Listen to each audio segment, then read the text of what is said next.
It's a dark and stormy day, so the lighting's a little low, but the vibe is wild.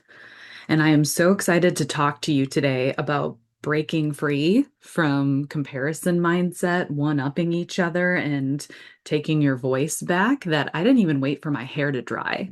But I'm wearing my little mermaid shirt. And so the wet hair, I guess, kind of goes with the under the sea vibe. So, it's all kind of working. Sometimes the chaos works, but I got to just jump into this with you because I'm just really excited. And so if you have been struggling with comparing yourself to others, especially if you're a woman, I'm here today to just share that struggle with you and my vulnerability with it, but also, like I said, help you break free. You can't miss this. You got to stay with me. I promise it's going to help you. And part of the reason why I needed to just record it so quickly is because I'm like, there's somebody who needs to hear this. So this is for you. So, like many things in my life lately, this is inspired by some of the astrology that's going on. And just to kind of help you out, astrology is meant to be worked with. So, it's not like this end all be all determines your destiny. It's kind of like the energy of the cosmos inviting you to work with it in a certain way. So, that's what's really helpful about listening to Chani and her podcast is you kind of know what's going on and how you can work with that energy. It kind of is an invitation on what to reflect on, what to meditate on. And the theme of today, tomorrow, and the next few weeks is reflecting and reviewing because Mercury, the messenger planet, is stationing retrograde. And what that means is the planet appears to be moving backward, though it's not officially, but it's kind of just slowing down. It's looking like it's going backwards. It's not moving forward into its next alignment sign, whatever. It's kind of going backward. And so it's an invitation to reflect, to review. And because it's Mercury, the messenger planet, of course, my thoughts were drawn to the voice. And as I was sitting here, so it officially goes retrograde tomorrow, June 29th, I believe. Yeah, today is the 28th. So June 29th. And then for the next few weeks, it's going to be retrograde. So I started thinking about the voice, which is a common theme for me, right? Because that's also where my wounds are. But let's face it, that's where a lot of our wounds are, the voice, the message that we want to send the world about who we are and our life's purpose. Because our voice isn't just our physical words that we say, our voice is our identity. However, we speak. That applies to any form of communication, whether that's sign language or some other language besides English, because I know a lot of people in the English speaking world feel that that revolves around them. But like our voice is not just one language. It's not just one form of speaking. It's the expression of our identity, of our culture, of our connections. That's the voice. That's where messages are sent. So we're reflecting today on where messages are sent and how. And so don't think of the voice just as the physical sound of speaking. Think of it as the expression of your identity, of your culture, of your connections. Identity, culture, connections. There we go. Some bullet points that can help sometimes. But this is where a lot of our wounds are, right? A lot of us have wounds related to our voice, our identity, our culture, our connections. We've got individual and collective wounds related to this. So, this is an invitation to reflect on the messages that we've been sending and the messages that we want to send with who we are, how we live our lives, and how we want to connect with others. And no surprise here, this relates to a dream or several dreams that I've had. I can't express enough how important it is for all of us to start paying attention to our dreams.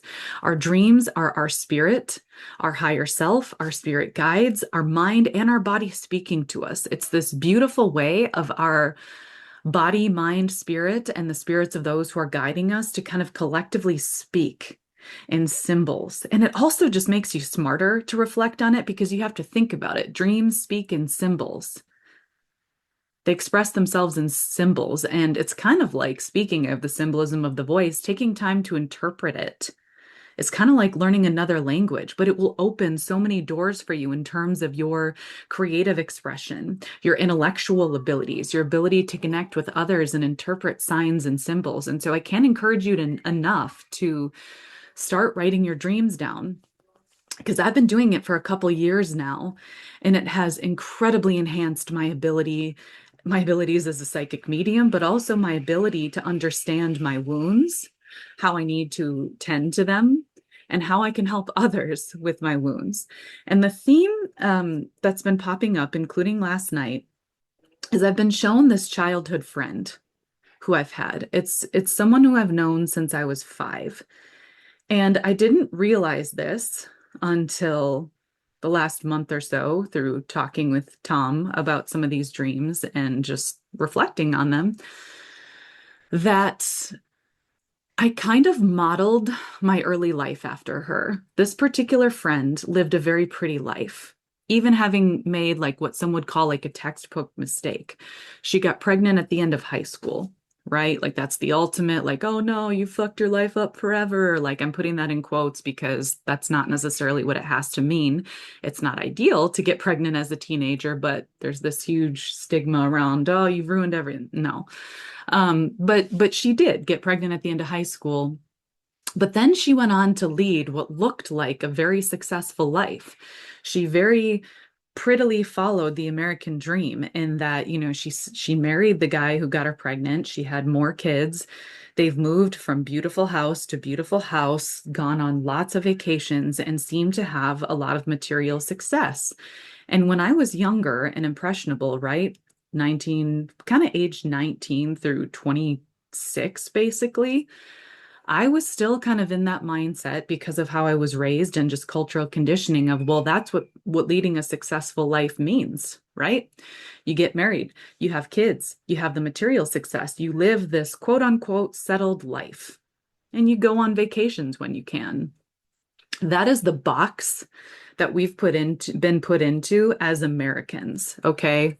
Quote unquote Americans. That is the box of materialism. That is the box of consumerism. That is where we are put, and that is the one and only way to success. So I modeled my life after her. I didn't realize I was doing it at the time, but I totally did. Like I moved to the same city she lived in. I got a similar home. I got married and followed the similar path of just having more kids. And it was like, but I was miserable. That was also opening the door to some major self-destruction where I then plunged into escapism, affairs and numbing myself and thinking that, okay, I checked these boxes of what I was supposed to do. I'm miserable. This doesn't feel right. It doesn't feel like me. I'm with the wrong person. I have all these things. I have this house. I have this life. I did what she did, and I did what I was told to do, and I hate it. So I imploded because I didn't know there was anything else I could do. I felt sort of stuck, and that escapism started looking really, really good. Right? I thought escapism, meaning just numbing myself and plunging into shallow relationships and just going out and ignoring, how I really felt inside. I thought that that was the only dream I had left because I did the dream that I thought I wanted, that I was conditioned to want, and I was miserable. This is one of the first ways that our voice gets damaged, because we are conditioned to compare ourselves to others, and we are conditioned to think that we want a life of material security. That is not the path to success, and that is not the path to who we really are. That is the path to the mask and the mask that we wear, and that is the path to continuing to compare ourselves to others. Well, I have this house, they have that house. I have this job, they have that job. My kids are doing this, their kids are doing that, and we lose ourselves in those check boxes. And this childhood friend showed up in my dream last night, and she was telling me in the dream about how she raised her baby in this attic. It was like an attic bedroom, and it was beautiful, like beautiful bright blue and white and clean, shiny, pearly.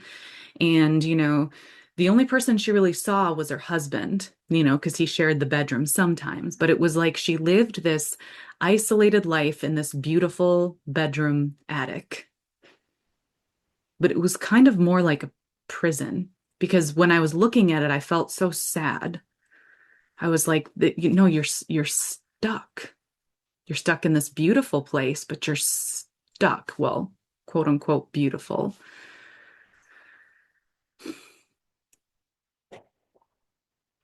And as I thought about this dream, I was like, yeah, this isn't just about that friend. It's about everybody who's been conditioned to believe that the mask is their dream, that material success and quote unquote security is safety, that we fully express who we are and our dreams if we achieve this sort of success.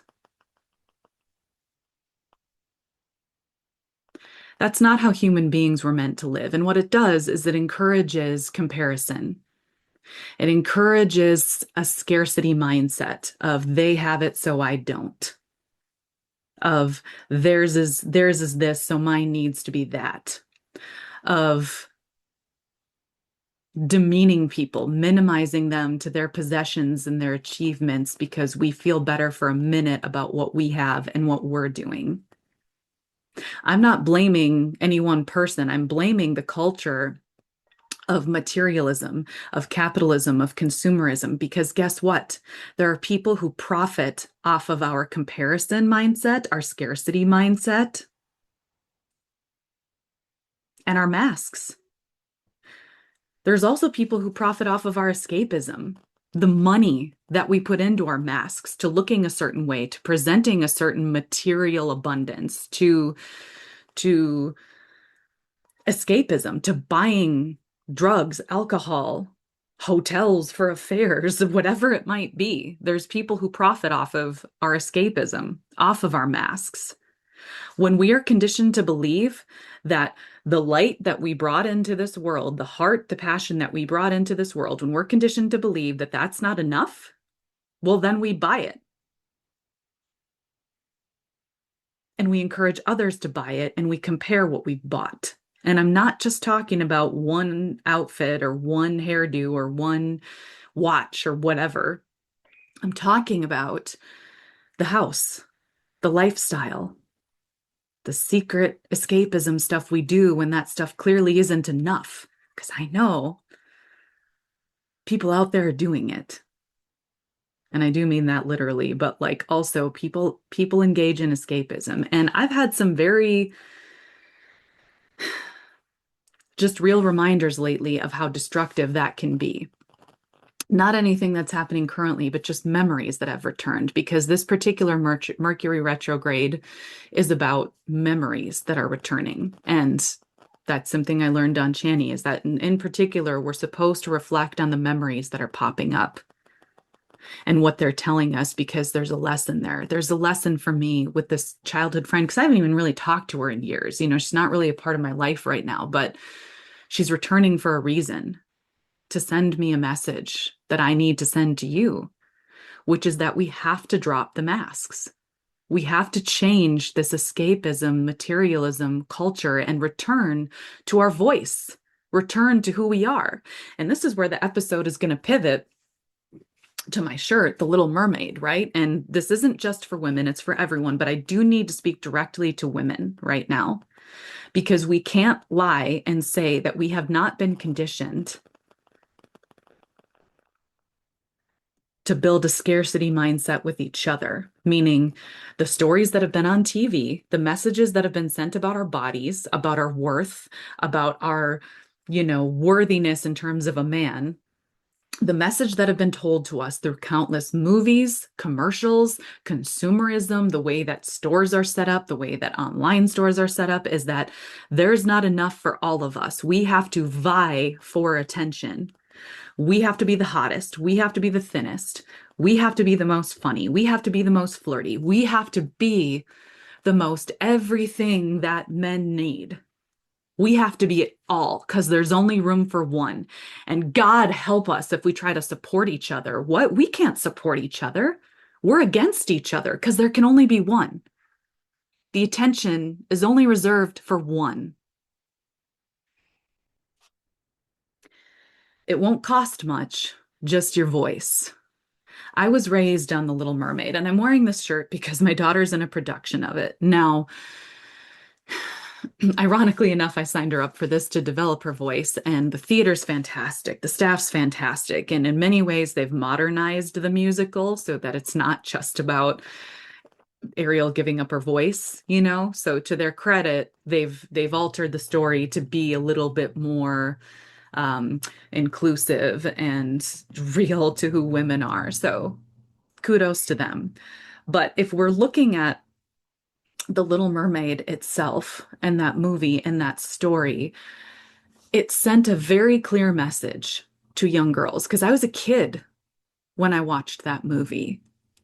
Ariel literally gives up her voice to be with a man. She trades who she is to be with a man. And if you look at it, she's collecting all these material things from the human world.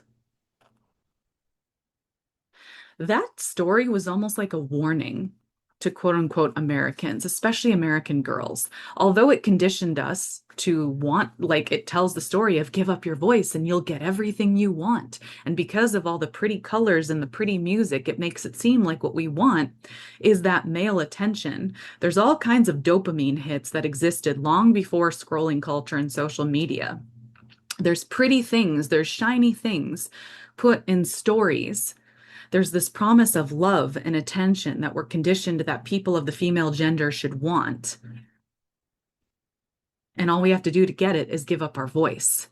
And that's exactly what happened. So it's almost like even though that story was feeding into this culture of women giving up their voice and self-expression, even though it fed into that, it also was a warning that this is where the culture is going. This is where the culture has been. Because look at what was in the media in the 90s. Like I grew up in the 90s and early 2000s when all those teen movies came out, like specifically like She's All That and, you know, 10 Things I Hate About You and all these movies came out where these teenage girls were never been kissed as well, were put through this crude transformation of change your physical appearance, give up who you really are, and you'll get the man, you'll get the attention.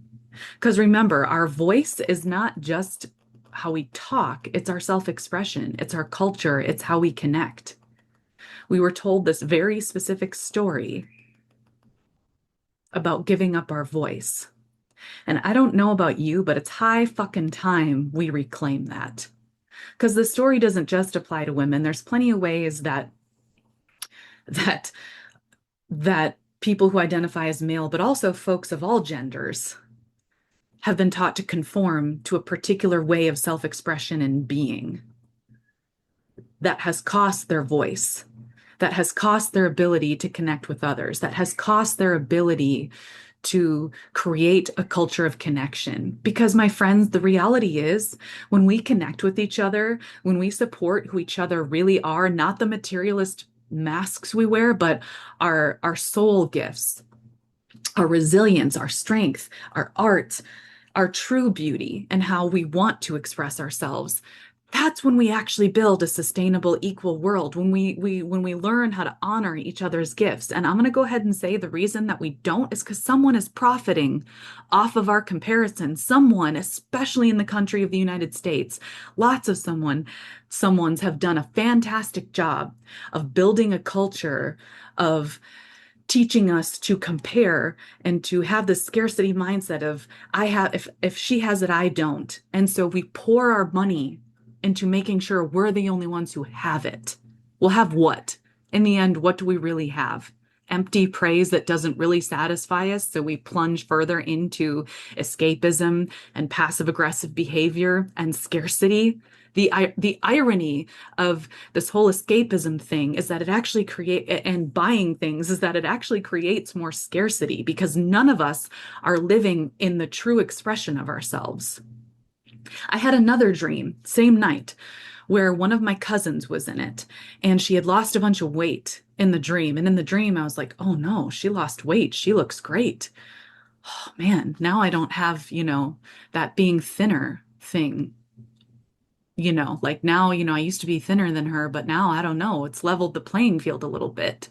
And that dream was showing me that conditioning because we can all relate. And I'm being vulnerable and sharing that to you. Women are literally taught that the thinner you are, if you're thinner than someone, especially, well, if you're thinner than another woman, you have something on her, meaning you're more valuable than her. You've got a leg up on her.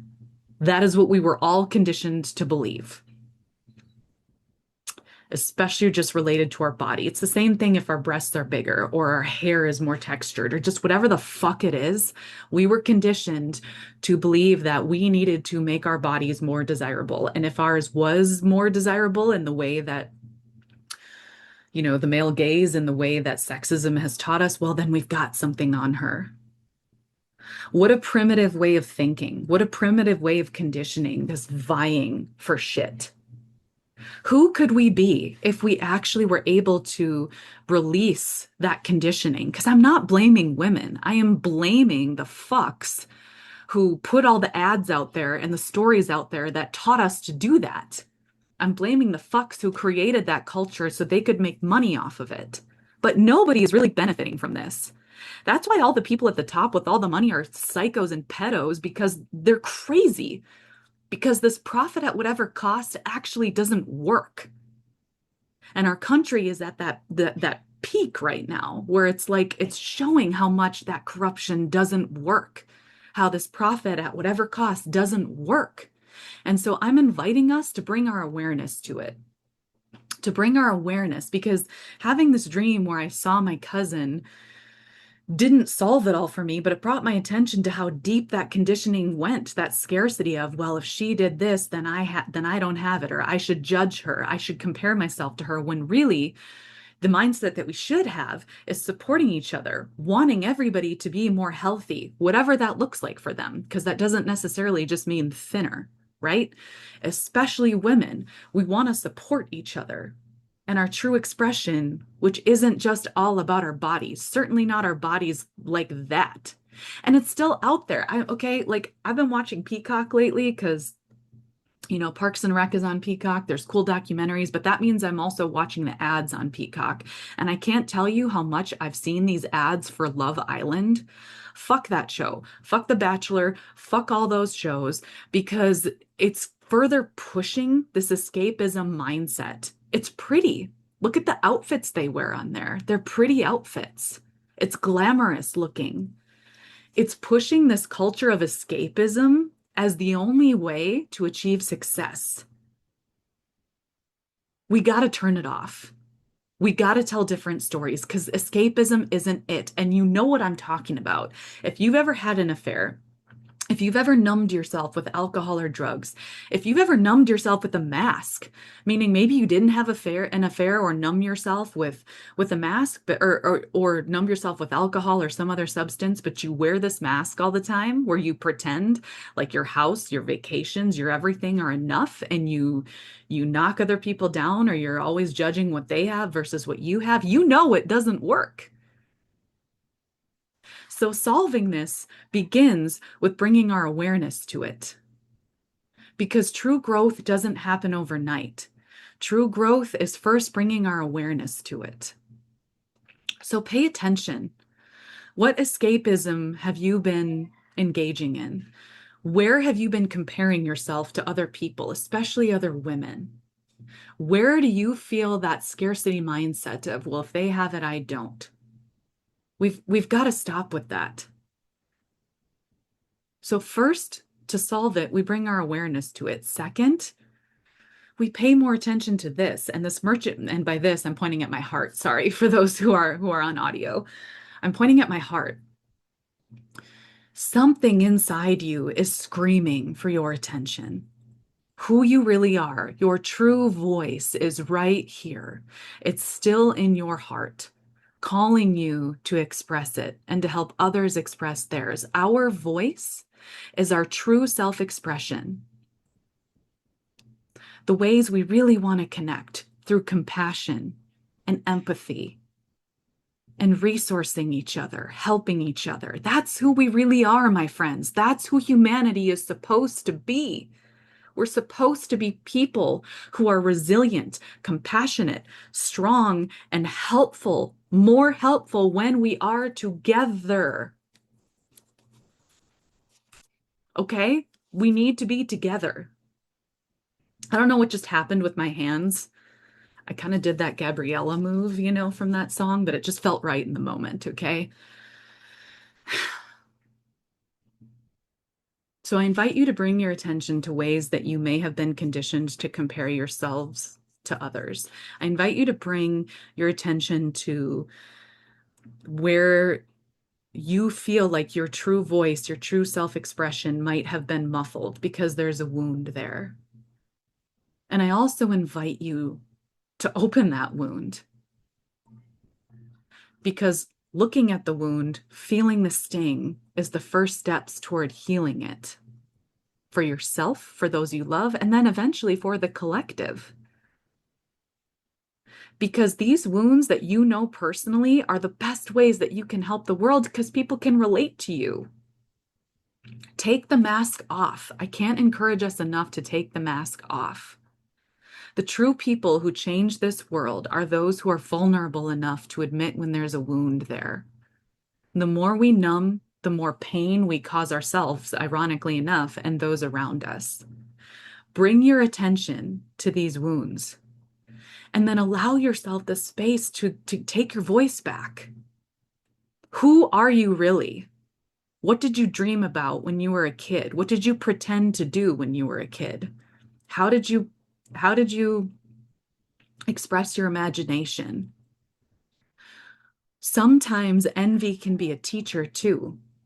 That's something Mel Robbins taught me, is that if you're envious of something, it also means that maybe you were meant to do it. And just because someone else is doing it doesn't mean you can't. It means they can be your teacher. You can learn from them. You don't knock them down, you learn from them. So the positive side of envy, because every feeling has a positive and negative side, or maybe not even to limit it that much, there's multiple ways to interpret feelings. And our envy is also our teacher of what we're capable of. Listen to what's inside. You heal your self-expression, you heal your voice by remembering it and living authentically with who you are and not who you've been conditioned to be. Not who you've been told to be so people can make money off of you. So bring your awareness to the ways you've been comparing yourself and remember who you are. And be brave enough to live out who you are. And that starts with giving that thing attention. If it's dance, go take a dance class. If you know that you're in a mask relationship, it might be time to leave that relationship, even if it means you have to give up some of this material security. Because those who are living this mask on middle class life are harming the world more than they think. Your complacency is not secluded to your own little corner. We need everybody to build a compassionate, equal world. And you can't post on social media about how shitty Trump is and then go back to your numbed life. It doesn't work like that. You have to live authentically with who you are. So maybe what this means for you is being brave enough to take that mask off, to risk being vulnerable for a little while when it comes to your material things and rebuilding from who you actually are. Somebody who's lived through this, who's lost the material things, I can tell you it is 100% worth it to live authentically with who you are and let your self-destructive ways be your teacher. I learned something from my self-destruction, that I wasn't living authentically with who I was, and that self-destruction is not sustainable. So maybe it was time to do the hard work to rebuild on my terms, not the terms of envying somebody else's life and thinking it was for me, not envying the mask and materialism life, building from who I actually was. This is an invitation for you to do the same. And the time is now. And I'm here to help, you know? Listen to my other episodes. I've got countless episodes where I teach you how to do these self-reflective things. And they're coming from my direct experience and the experts that I've studied. One gift that I have is the ability to absorb lots of information and to disperse it. So I am sharing that gift with you right now because it's what I've dedicated my life to gathering information from myself, from my spirit guides, from my ancestors, from the experts who are alive today. I gather it and I put it, in an episode for you. So listen to my other episodes. Share this with someone who it could help because the time is now and the world needs to know who you are. You need to know who you are. You are so powerful and resilient and meant to help your sisters, to lift your sisters up, not to think that if they have it, you don't. Because women, especially, imagine who we could be if we didn't have to compare ourselves. Imagine who we could be if we genuinely were working from a place of supporting each other, believing in each other, and believing in ourselves. What if we could actually break that culture that has put us into tiny little boxes where we're valued only for how somebody else judges the worth of our bodies? What if we could remember our power? What if we could help our sisters reclaim it? What would the world look like if women remembered? If women reclaimed? What could we build? Because I think we can all agree it's high time that a woman was in a seat of power, is it not?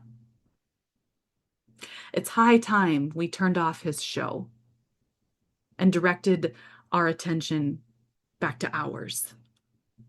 Who could we be if all of us reclaimed our feminine energy, regardless of what gender we identify as?